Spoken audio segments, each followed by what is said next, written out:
that when I get excited about something, I try to give you as much information as humanly possible. So I have way more slides here than I could ever hope to cover. So I'm going to go very quickly. So hopefully that'll wake you up a little bit.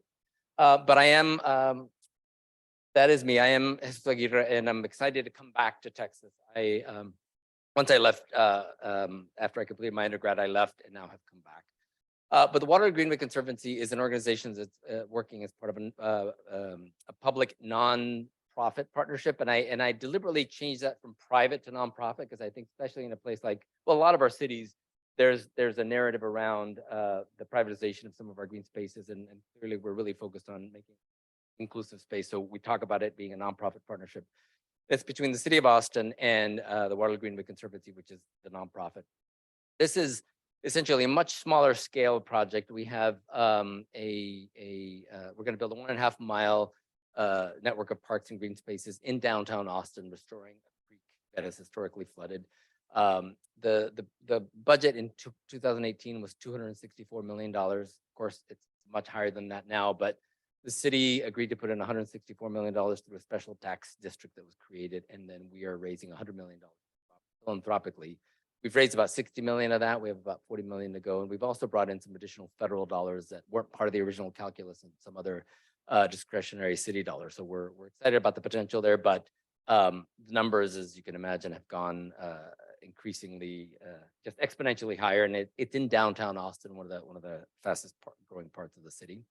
Our mission at the Conservancy is about creating this connected space. It's about making sure, because we're in a place that is, fixed, we want to make sure that the parks and the green spaces are feel accessible and available to everybody in the city of Austin. So we have a lot of work that we focus on in that regard. We really focus on the environment. We're restoring and actually rebuilding a creek. You'll see some pictures here where we're just trying to really bring back some of the riparian corridor, bring back some of those species that come back. We are focused on health and wellness for our communities, bringing people together, all of the things that parks and green spaces we know that they do. And then also a very deliberate focus on partnering with local organizations and really focus on the economic development. So I like this slide just because it shows you the context, right? The top part there is all of the things many of the things that are happening in Austin. These are buildings that are either already built or under construction. A couple of them, including the tallest tower in Texas, is literally going to be on the eastern bank of the creek that we're restoring. So this is really about the moment that we have to capture. So Austin, like many communities in Texas, many communities across the country, are growing quickly, becoming more dense, more urbanized. And we want to make sure that we take advantage of the moments to we want a city to be a city that's livable, that's sustainable, that's walkable, et cetera. You have to think about nature and green space and all of that. Of course, everyone here knows this. And Austin has a culture of this. Many of you, if you've been to Austin, you've been to the Barton Springs, you've hopefully participated in some of the great trail networks that are there. And so the Waterloo Greenway is really looking to take advantage of this moment and really looking to connect. The exciting part of this is we are building on 35 acres of land that was formerly in a floodplain. So this was land that was not developable. So the city made a decision, rather than figure out what to do and make money off of this land, they said, we're going to make a public park, we're going to make some green space. So we're bringing back additional land into the parks and open space, which doesn't happen very often. And so we're excited to do that as part of this partnership. Just to give you some idea of where we are, if you know Austin's separated by Lady Bird Lake, which, I used to call it Town Lake and I got reprimanded. Now it's Lady Bird Lake, which is essentially the Colorado River with dams on each side. But to the north is North Austin, south is South Austin, and then I-35, which separates us east and west. And so we're just west of I-35, just south of the University of Texas and north of Lady Bird Lake. This is an important place in that. So a couple things here. We're not trying to just build one linear park with the trail system. This is about a district, and our goal really is to impact the entire area around downtown Austin, around this part of Austin, by creating these places for people to come together. These green spaces will be gathering places, and it'll help folks move east and west, north and south, et cetera, as we do that. And really, it's about getting people healthy. It's about building strong communities, and it's about thinking about the environment and sustainability. We're also really committed to walkability. And when all is said and done, when we're complete with our project, folks will be able to walk or bike, or if you're limited mobility, any wheelchair, et cetera, from the University of Texas, 1.5 miles down to Lady Bird Lake without having to get onto the street infrastructure, which is a really important thing, especially when you think about it. If you know downtown Austin, that part of Austin, there's some pretty dangerous intersections, and this will allow folks not just to traverse in a universally accessible way, but also to do it in a way where they're immersed in nature. The other powerful aspect of this Greenway is about connecting all of the other things that are happening in downtown Austin. In addition to all the private development that's happening, there's a lot of public stuff happening. The convention center is getting rebuilt. The Mexican American Cultural Center is getting rebuilt. There's a whole lot of focus on health facilities adjacent to the university. And then, of course, there's the whole Red River Cultural District with a lot of music and a lot of the things that are authentically Austin. Our goal here with the district is to connect all of these places and allow folks to connect with all of these. This is sort of I'm gonna go quickly, but this is sort of our plan. We like to talk about the fact that it's a council approved plan because we want to make sure that no one asks the question whether this is going to happen, but we have to make this happen. We're tasked by the council to do this. Again, it's 1.5 miles and a couple of different moments that are happening here.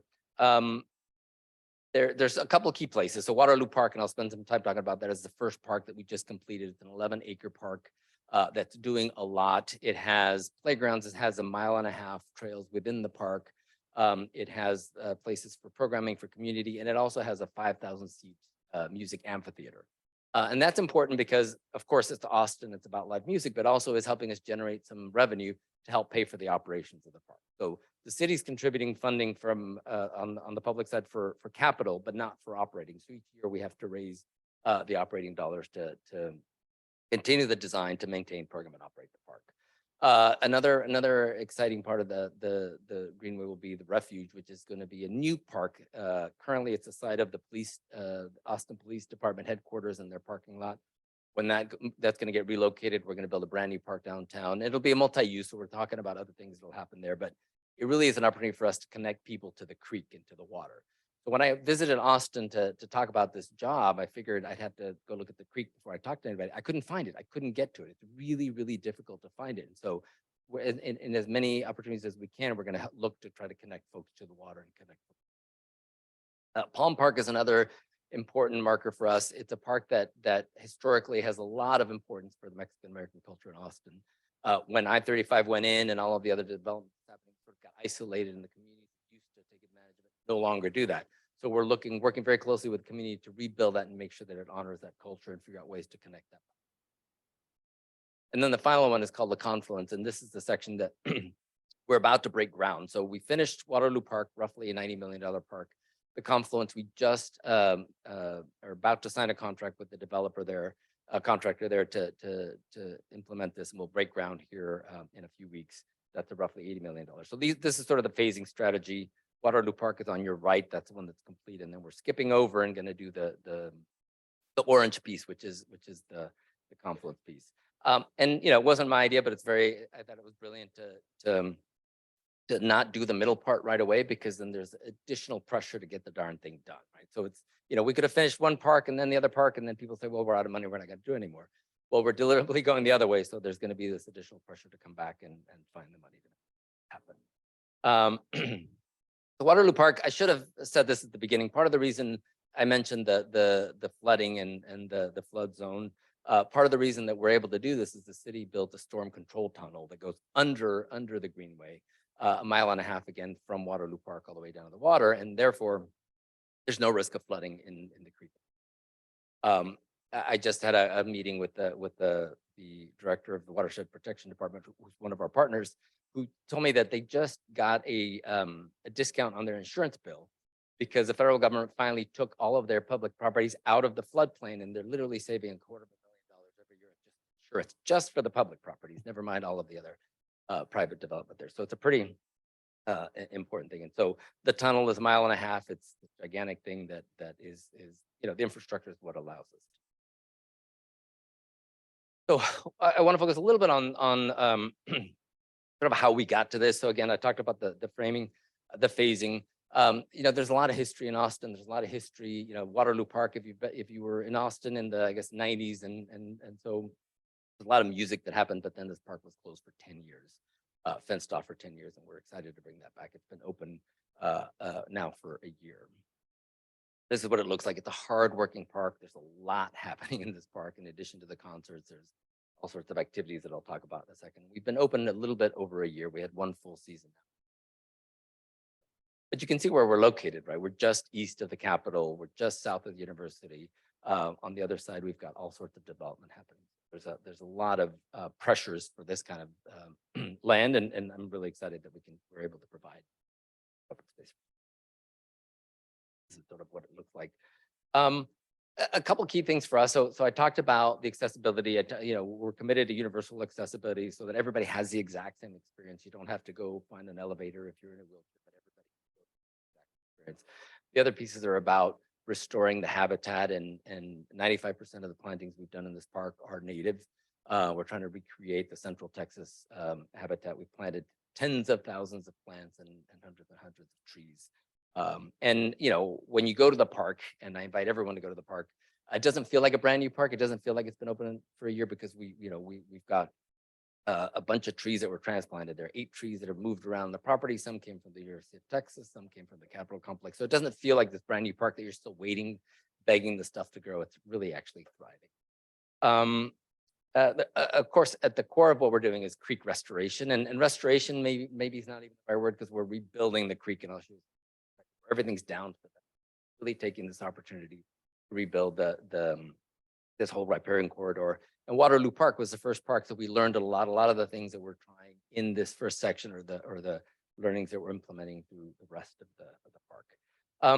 But also I think it's important to note, and sort of my background is in parks and recreation and education. And so for me, the true testament of our success in building this thing is not how beautiful it is, well maintained, all those things which are important, but it's who's using it, how are they using it. So we want to make sure that this park is utilized.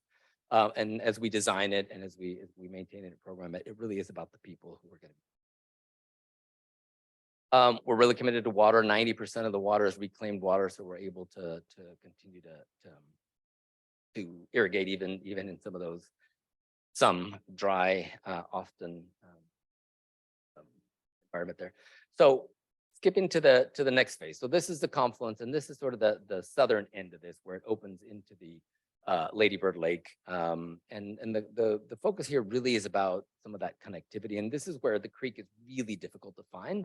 But when you find it, it's the most beautiful. There's all sorts of species of herons in here and turtles and you name it, all these birds. So really is this great opportunity. And you notice the convention center is there, and Rainey Street is just this incredibly rapidly growing neighborhood where the nature and the connectivity is so important here. So we're really excited to have this be the second phase of our construction. And just to show you on the top, this is what the creek looks like right now. You've seen all sort of the years of failed attempts to try to hold back the water, and the designer on this project likes to say that no matter what, water almost always wins, and I think it always wins.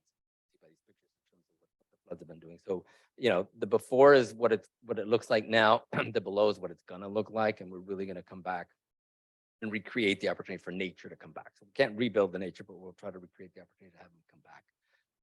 It is a lot about connectivity here. So there's no way really to go east and west, right, on this corridor. So we're building a bunch of bridges that allow us to do that, and then connecting to the bicycle infrastructure. So these are some of the bridges that we're gonna build, these light bridges that feel they sort of elevate you in the canopy, but they're designed in such a way so we don't need these gigantic foundations to sort of take away from the aesthetics there in the environment. So it'll be about also immersing in nature. So this is we're gonna have this 800-foot elevated walk that's gonna be right at creek level. If you go further on this picture, you're gonna go under one of the most dangerous intersections of downtown Austin, Cesar Chavez and Red River, which for pedestrians, it's terrible. But in this scenario, we'll be able to walk under there and you won't have to. So I talked about all of these opportunities. One other opportunity that I'm really excited about is there aren't that many places for people to engage with the walk. Certainly you can go into town or Lady Bird Lake and rent kayaks and all that, but in terms of at the creek, et cetera, there's not a whole lot of places. So we found some places where we're going to create these outdoor classrooms, these opportunities to engage with nature. So anybody go watch the bats ever in Austin? It's the best place to watch them, right along where the confluence, where the tunnel outflow comes in. So this is also an infrastructure piece. This is where all the stormwater that gets collected at the north side comes up. If you can't tell, we're going to turn it into great opportunity for folks to build community. I'm going to go very, very quickly because, as I said, there's another 80 slides here, but I'm kidding. There aren't that many. But so that was a confluence, and we're excited to break ground there and really start digging. But I want to talk a little bit more about sort of, as I mentioned at the beginning, just a couple of minutes ago. For me, the success of our park, the success of the Greenway is really who's using it. How are we making sure that it feels accessible to all? One of the things that just bums me out the most is when I go to the park in the middle of the day. Sometimes you'll see people walk into the park and they sort of feel like they stumbled into something that isn't for them, something that's private, because it looks beautiful, because it looks really well maintained, because it looks different than sort of what the city has been able to offer. And so we want to undo that, because this is a public park. This is free and open to anyone who walks in all day long, with the exception of when we're doing some of the concerts. But we really think about how we design a park. Again, we're limited because we are where we are, and sadly, all of the folks. There were some questions that talked about gentrification earlier, but all the folks have already been moved out of there in terms of the people who were there. So it's not about preservation, it's about how do we bring folks back.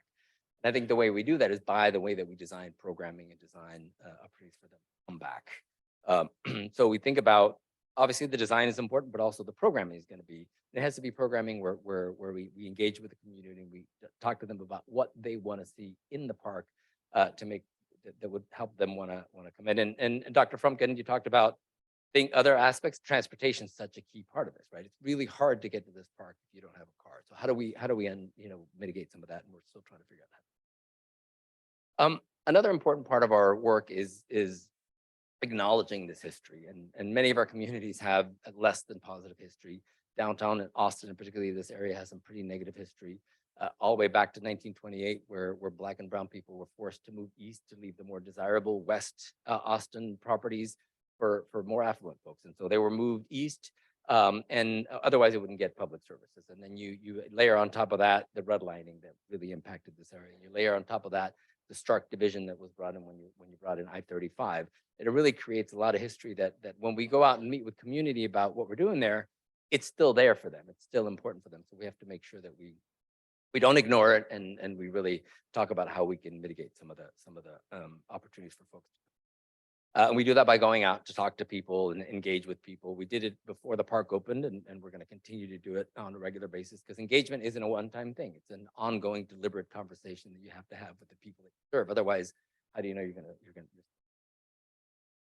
I'm going to kind of go through these, but when we talk about sort of how we program the park, we really look at the data, the demographics, who's all of the communities that are park poor tend to be the communities, of course, that have lower educational outcomes, that have lower health outcomes, all of the things you all already know. So we look at those things, figure out how to go talk to them and figure out how to create programming that really is exciting for them. Again, I'm going quickly to try to keep you all awake. Our programming really focuses on these key areas. It's about health, physical, mental well-being. We do lots of activities in this realm. A lot of activities to bring families, give families opportunities to come out to the park, and a lot of educational and fun things for children. And then lots of arts and culture as well. And again, it's key, and it was mentioned earlier as well. Partnerships is a really important part for us, and making sure there's lots and lots and lots of organizations in the community. They're doing the work that we want to do, and they do it better, and they've been doing it. And so we facilitate a collaboration with them to make sure that our programming and our operations go really well. We also want to make sure that we're talking about equity as an ongoing conversation, that it isn't just this initial engagement that we did, this initial calculus of what we should. But again, how do we build into the organizational infrastructure a framework that forces us to ask those questions at every single decision point that we're making, whether it's about programming or whether it's about contracts, whether it's about construction design, et cetera, just making sure that we're thinking about those folks that have not been benefited from all the things that offered. But just to go through a few of the types of programming that we do. And so I mentioned the city doesn't offer any funding for operations. We fundraise for that, and then we obviously operate the amphitheater. But all of our community programming is free. So you don't have to pay for whether it's a fitness class or whether you come to one of our community events. The only thing you have to pay for is a concert if you get in that. But some of the examples, and as I said, we just opened, we've been in operation for a year. So these are the activities that we did last year, and we're going to replicate a lot of them. But things like Rainbow on the Creek, we had a couple thousand people there. Lots and lots of community-based organizations, in this case, LGBTQIA organizations to help raise awareness on all of the challenges and issues, and a lot of fun, a lot of activities there for families as well. We do workouts in the, you see the the group there is on the stage of the amphitheater. So this is where the bands come and are playing, and this is where we do the workouts. And we have hundreds of people that come out, participate in yoga. I'm trying to make sure that I don't tell my wife that we also do dance lessons on the stage, because she'll force me to come out and take those. But we do all sorts of just great fun stuff. And really focused on cultural programming as well. We did this amazing cross-cultural program where we had artists from Austin collaborate with artists from Mexico and create music and come in and perform and really celebrate. And then, Waterloo Green Day, just honoring our commitment to sustainability. We had thousands of people in groups in there talking and exchanging ideas about the environment. Just other examples of the things we do. I'll call out Tales on the Trail, which I'm really excited about. These are tours of the park, but they're really anchored in talking about sort of the contribution of indigenous people to this park, to the plantings, to the way that we've designed it. So it's a really exciting opportunity to educate folks on some of that history today. Dia de los Muertos, we had a 2-day event this year.